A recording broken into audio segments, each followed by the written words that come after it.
It's time to get your news on.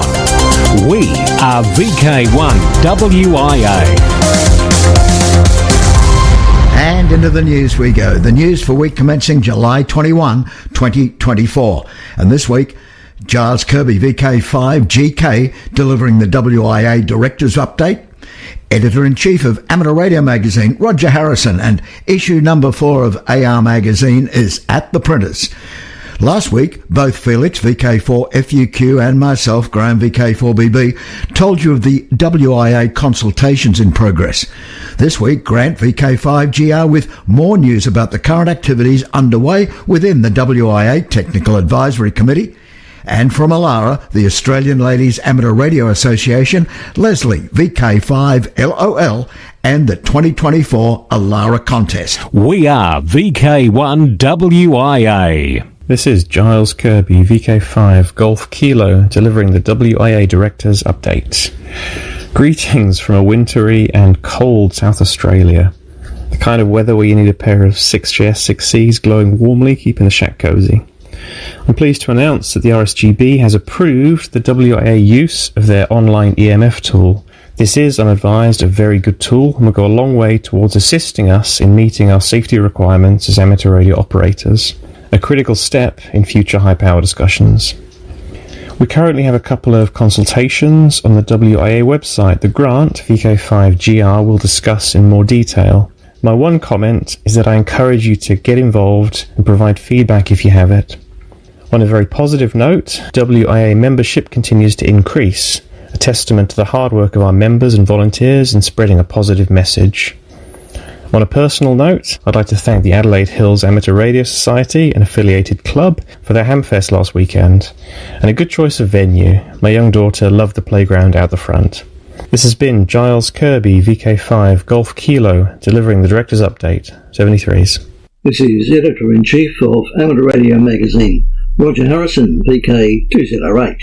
Well, issue number 4 of AR Magazine went to press last week. Look out for the issue landing late next week in your letterbox, your post office box, or at your local newsagent. The theme for this soon-to-arrive issue is, as promised, sunspots and propagation. More on that in due course. The cover feature is a story every DXer, whether serious or casual, will want to read. It's about an online DXCC map of the world. The application, available on the WIA website awards section, provides a way to find every DXCC entity you always wanted to locate in the world. The application and the story behind it come from Mark Hillman, VK30HM. Don't miss it. Did you know that last month it was 100 years since the first direct wireless voice link between Britain and Australia was made? In the era when cable telegraphy dominated international telecommunications, the heralding of international long-distance telephone calls sparked a media sensation. Marconi himself and then head of AWA, Ernest Fisk, were behind it. If you're enjoying chasing DX right now, as Solar Cycle 25 climbs to ever greater heights, the question so often asked is, are we there yet? As parents often tell their insistent children when on a long car ride. Soon, maybe. At the WIA convention and AGM in May, a member ventured a question about the WIA logo. Well, we have the answer, courtesy of WIA historian Peter Wolfen and VK3RV. That's all for now. Amateur Radio Magazine, Issue 4. More guts, less gab. Serving Australian amateurs for over 90 years. Proudly produced and printed in Australia. Also available online. Always published to a schedule, never random. I'm Roger Harrison, VK2ZRH, for VK1WIA News. Hello everyone. This is Grant, VK5GR, with some news about the current activities underway within the Wireless Institute of Australia's Technical Advisory Committee. Currently, the committee has 2 amateur community consultations open. The first, covering the introduction of new standards that describe how specific frequencies are selected for amateur fixed repeater and beacon stations, and the second, which is considering what improvements may be possible with the amateur 40-metre band plan. The details of both of these are available to download from the WIA website. I encourage you, if you have any interest in either topic, to head on over to wia.org.au and have a read. What is important, however, is for people to also understand what happens next and how you can get involved. The WIA TAC has released these consultation papers because we want to hear your feedback and thoughts on these matters. We also want to make it clear that these consultations are open to all radio amateurs, clubs, groups, societies, etc. We want any interested amateurs to know that they are welcome to provide their feedback, whether they're members of or affiliated with the WIA or not. This point is very important. The changes proposed have potentially wide-reaching consequences, and so for them to be successful, it is important that we build consensus with as wide a cross-section of the amateur community as possible. This is why this is open to more than just WIA members. As an example of the consultation process being considered, we can have a look at how the 40-metre band plan discussion is going to be carried out. The domestic WIA options paper currently being circulated is only the beginning of a longer international process. That process includes seeking feedback via the IARU Region 3 HF Band Plan Committee from all of the Region 3 member societies. From there, if endorsed at the Region 3 conference in November, it will be submitted to the IARU Inter-Regional HF Band Plan Committee, where it will receive further input and discussion, this time including Regions 1 and 2. Ultimately, should all three regions agree, resolutions adopting the change would finally be made. This, as you can imagine, is not a quick process. A final resolution may well still be 1 to 2 years away. Indeed, even the work to get to this stage has involved about 3 years of research and meetings with many diverse groups, including the leading lights in the WSJT and Windlink communities, as well as with ARRL, DARC, JARL and IARU Regions 1 and 2. Rest assured, we take the responsibility seriously when considering changes with international ramifications. Now, given that background, you might be wondering what happens next once you've submitted your feedback to these consultations. It is our intention to publish a summary of the feedback received. Then, depending on whether there are any substantive new ideas received, the committee may either conduct a second round of consultations or move to produce an outcomes and recommendations paper. The recommendations will then undergo a final round of consultation before being submitted to the WIA board for acceptance. It is through this structured process that we hope to achieve a balanced outcome for all. So, to have your say, please have a read of the papers, consider the questions being asked, and then pen your thoughts. An email will do to tac@wia.org.au. By doing so, we can take your views into account. Finally, to help people understand the scope of the consultations, the WIA will be inviting club presidents and secretaries to a special roundtable meeting to discuss the current TAC consultations and answer any questions they may have, so they can discuss them further with their members. Details will be provided shortly by the WIA secretary. This meeting will be held on Tuesday the 30th of July at 8 p.m. Eastern Time. That's all from me today. Thanks for listening, and thanks also to those who have already taken the time to pass on their feedback. This has been Grant, VK5GR, for the WIA Technical Advisory Committee. This news originates from the Wireless Institute of Australia. Dreaming, believing, achieving. Australiana and a young girl at school was once asked to write down 3 different career options. This girl wrote only one, astronaut, and refused to add any others. In 2023, as an employee of the Australian Space Agency, the young lady, Catherine Bennell-Pegg, was invited by the European Space Agency, ESA, to undertake basic astronaut training in Germany, becoming the first international astronaut candidate to do so. Catherine Bennell-Pegg becomes not only the first female Australian astronaut, but also is Director of Space Technology, Australian Space Agency. "I've always dreamt of being an astronaut," she says. "When I was younger, it was for the adventure, but after more than a decade working in space-related jobs, it's now because I know the role it plays in tackling real-world problems and developing new knowledge that can benefit our society, environment and science," Catherine, mother of 2 daughters, says. Hi, this is Leslie, VK5LOL, the Alara Contest Manager for 2024.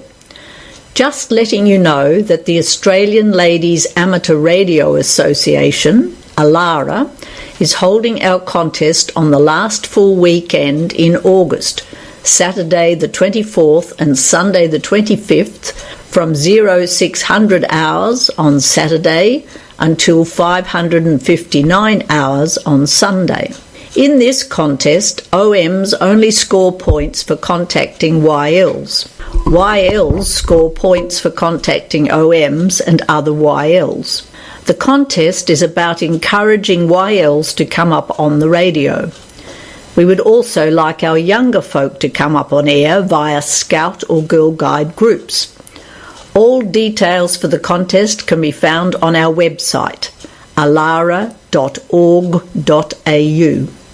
Hoping to speak with you on the radio waves, this has been Leslie, VK5LOL, the Alara Contest Manager. This is Nathan, VK5OG, from the Adelaide Digital Linked Repeater Systems, here in VK5 on the Adelaide 10G YSX and YSF 69159 and free DMR talk group 5055.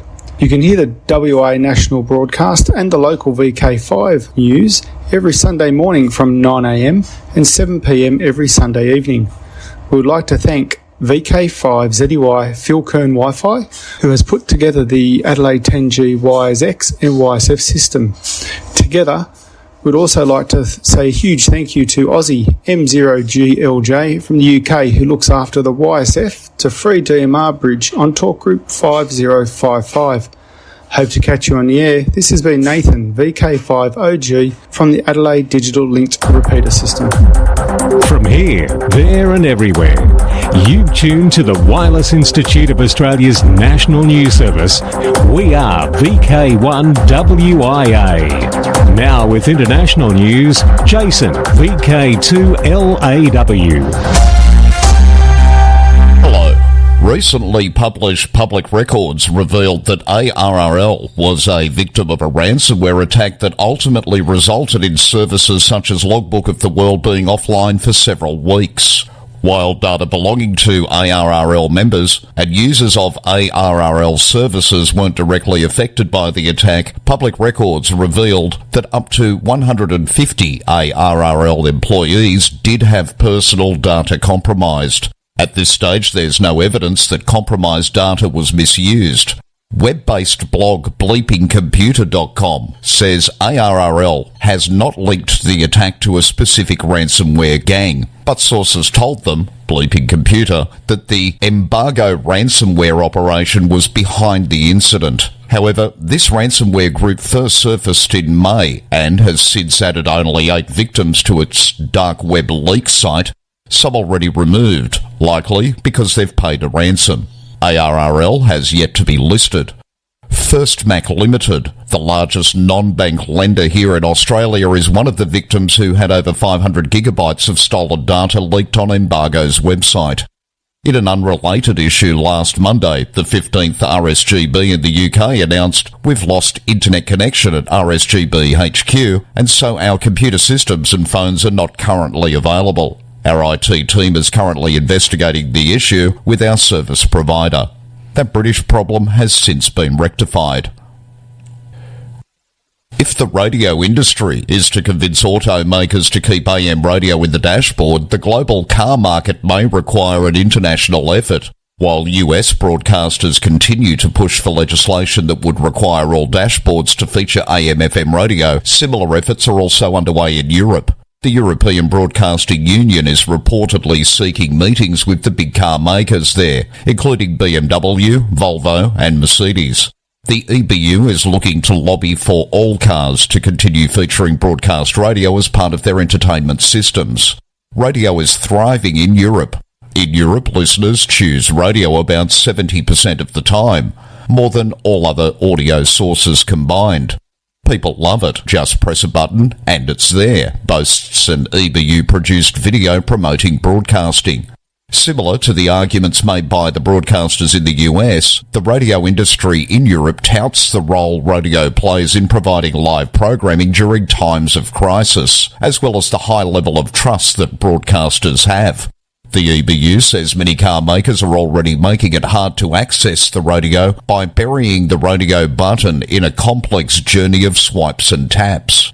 Customers need car makers to make it easy for them, the video says. It's said that golf is a good walk spoiled, so is attaching an amateur radio to a bike a formula for spoiling a nice ride. Not according to Wesley Pitterchuck, Victor Alpha 5 Mike Uniform Delta, a Canadian ham who tricked out his bike with a transceiver and all the accessories needed to work the HF bands while pedalling along. Seems to work fine. Well enough for Wes to work some pretty long contacts while pedalling around Saskatoon, including hams in California and Iowa. Weird and wonderful. The fun that's ham radio. Via Hackaday, Meccano-based Hellschreiber machine. ZX Guesser, an author's tag in Hackaday, has pulled off a true feat of Meccano engineering, building a Meccano Hellschreiber machine. The design is a close replica of the original Siemens Feld Hell machine. What is Hellschreiber, you might ask? It's a very neat method of sending written messages over the air by synchronizing a printing wheel on the receiving end with pulses generated on the transmitter. By quickly moving the print wheel up and down, arbitrary figures can be printed out. In order to use the Hellschreiber mode, you have to keep up a steady rhythm of typing at about 2.5 characters per second. Otherwise, the receiving end will see randomly spaced gaps between each letter. So, while having to type at a steady speed, ZX Guesser also had to work with a slightly different keyboard layout. Despite this difficulty, some very good quality output was generated.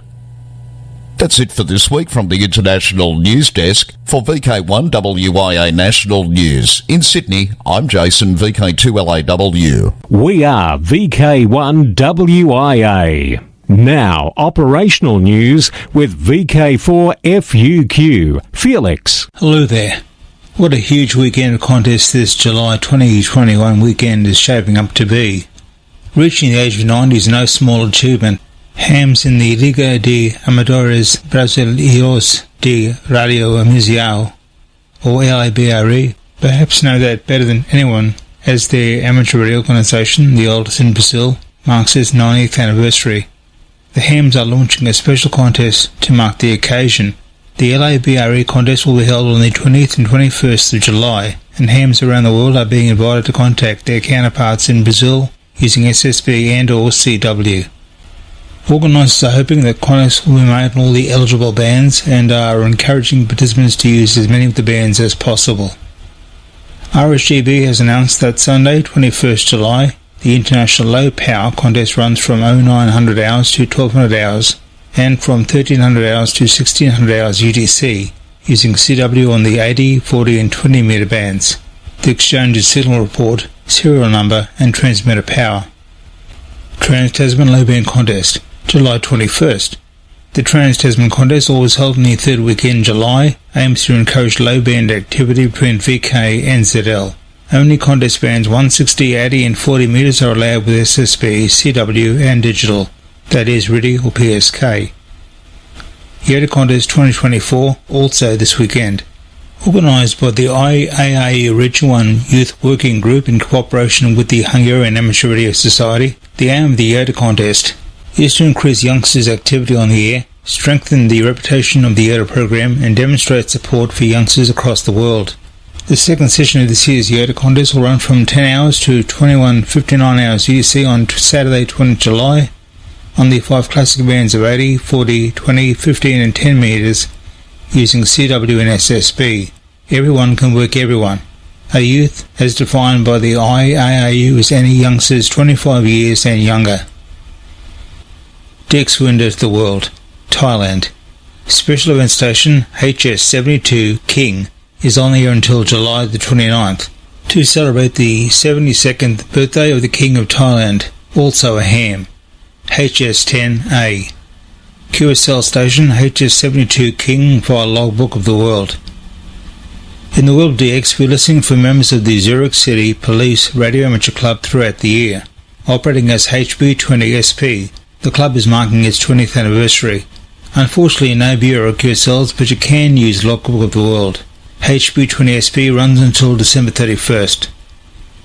Listen throughout the year for the special call sign 9A100RKZ, marking the 100th anniversary of the Radio Club Zagreb, which was founded the 24th of March 1924 in Croatia. QSL station 9A100RKZ via 9A1ADE. Austria. OE100 radio active until the 31st of December, celebrating the 100th anniversary of the beginning of regular radio transmissions in Austria in 1924. QSL for OE100 radio is via the Bureau. For VK1WIA National News, I'm Felix VK4FUQ Inningham. From here, there and everywhere, you've tuned to the Wireless Institute of Australia's National News Service. We are VK1WIA. Now, special interest group news with Cole, VK3GTV. Hello, first up, it's Summits on the Air and other adventure groups. If you found yourself logging as many contacts as possible with YLs on SOTA summits during the weekend of June 1st and 2nd, it's time to receive your certificates. Follow the link to the SOTA reflector that appears in the text version of this week's WIA National News. Worldwide Special Interest Groups, Astronomy and Wireless Weather. NASA's Parker Solar Probe is set to make its closest approach to the Sun in an effort to bolster research into the effects of space weather on Earth. It became the first spacecraft to touch the Sun when it flew 10.4 million kilometres from its surface in 2021, and since then it's made 20 approaches, getting closer each time. The pioneering probe is on course to reach within 6.12 million kilometres of the vast star, the largest body in our solar system, by the end of this year. NASA scientists have spotted unusual shapes in the Earth's ionosphere, hundreds of miles above the Earth's surface. The ionosphere stretches from 50 to 400 miles above the planet and marks the boundary between our planet's atmosphere and outer space. While it houses most satellites orbiting the Earth, it's vulnerable to changes in space weather, electromagnetic radiation emitted by the Sun, that can wreak havoc in the zone and mess with communications equipment. Under some conditions, the layer can become electrically charged. As detected by the global-scale observations of the Limb and Disk (GOLD) imaging instrument, plasma bands stretching across the ionosphere can result in formations of unusual X and C shapes. It's a baffling alphabet soup, as NASA termed the findings in a news release that could shed light on how space weather can influence our planet's upper atmosphere and interfere with radio and GPS signals. Worldwide Special Interest Groups, Digital. Many will be familiar with ARNSW RadNet, the statewide network of linked DMR repeaters with links to the national VK-DMR and international DMR MARC networks. Matt, VK2FLY, speaking for the ARNSW RadNet, says much of the linking is coordinated with the IPSC2 software created by Kurt, OE1KBC. However, this software will cease to be supported in the coming months. The VK-DMR Working Group, in collaboration with ARNSW RadNet, have been preparing for this change for some time. Over the next few months, the VK-DMR network will switch to new software that will be fully supported by the VK-DMR network admins without any reliance on overseas service or groups. Importantly, this will ensure that the network's level of reliability will remain as high as ever, maintaining the standards expected from Australia's largest digital repeater network. Next, it's Worldwide Special Interest Groups Maritime, including ILLW News. Hi, this is Nathan, VK5OG, President of the South Coast Amateur Radio Club. Don't forget, this year is International Lighthouse Lightship Weekend on August 17th through to 18th, 2024. Again this year, SCARC will be attending the Lighthouse Lightship Weekend, and we encourage all amateurs to make contacts throughout the world. We'll be on all HF bands and down at Point Malcolm Lighthouse, Narung. Our lighthouse station number is AU0029. We hope to catch you on the air. Worldwide Special Interest Groups, Radio Amateur Youngtimers, YOTA. With the latest, it's over to Alec, VK2MV. Thank you, Cole. Let's meet Newsline's Young Ham of the Year, Grace Pape, K8LG. Our USA counterpart, Amateur Radio Newsline, has announced their winner of the 2024 Bill Pasternak WA 6 ITF Memorial Amateur Radio Newsline Young Ham of the Year Award. Bill was the force behind AR Newsline before becoming a silent key. Mark Abramovich, NT3V, is chairman of the award program and has the story. Wow, thank you so much. And that was the reaction of Grace Pape, K8LG of Holland, Michigan, near Grand Rapids, our 2024 Young Ham of the Year. Grace is 18 and the daughter of Doug Pape, K8DP, and Carrie Pape, K8CLP. Grace says her dad encouraged her a few years ago to become a ham like someone else very special in her life. So I got licensed originally to honor my grandfather. My grandfather is Kilo 8 Yankee Sierra Echo. He was celebrating 60 years of being an amateur radio operator, and then I got involved in amateur radio satellites. I got on the air, and now it has turned into something from honoring my grandfather to a hobby I'm on every day and I love. It was March 2021 when Grace earned her tech license. A year later, Grace passed her extra class license test.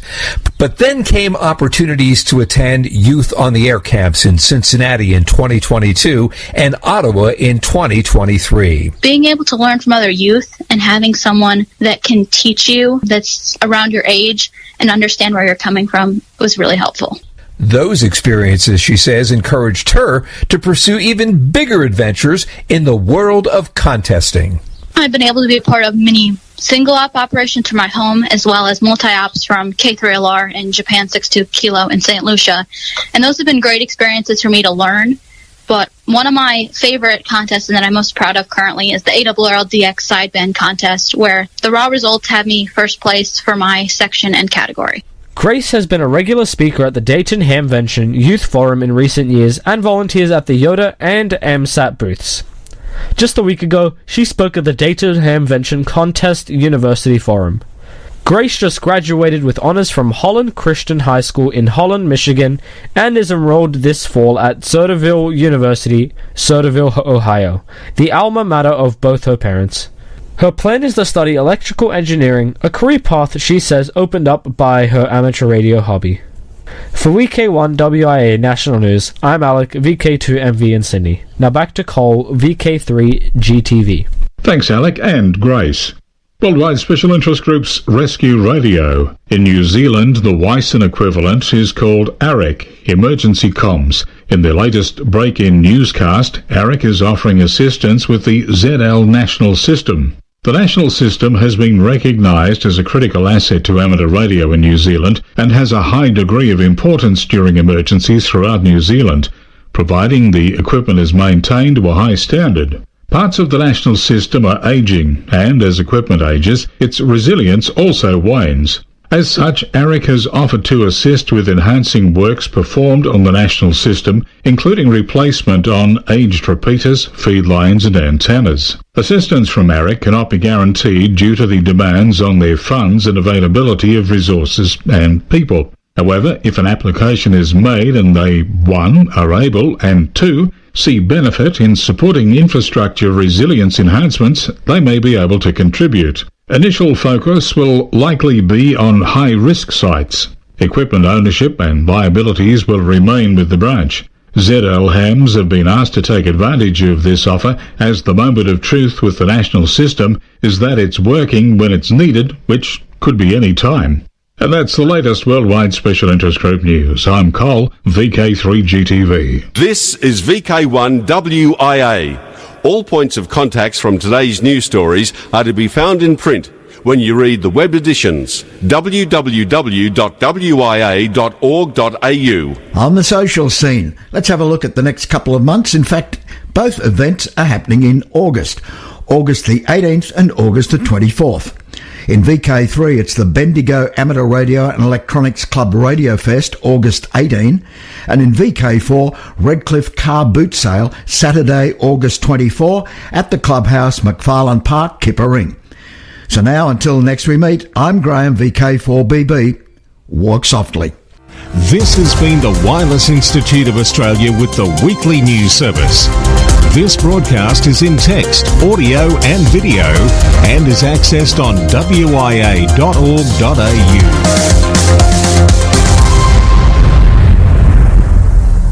Courtesy of Bevan, VK5 BD's ATV and YouTube channel, this has been WIA National News.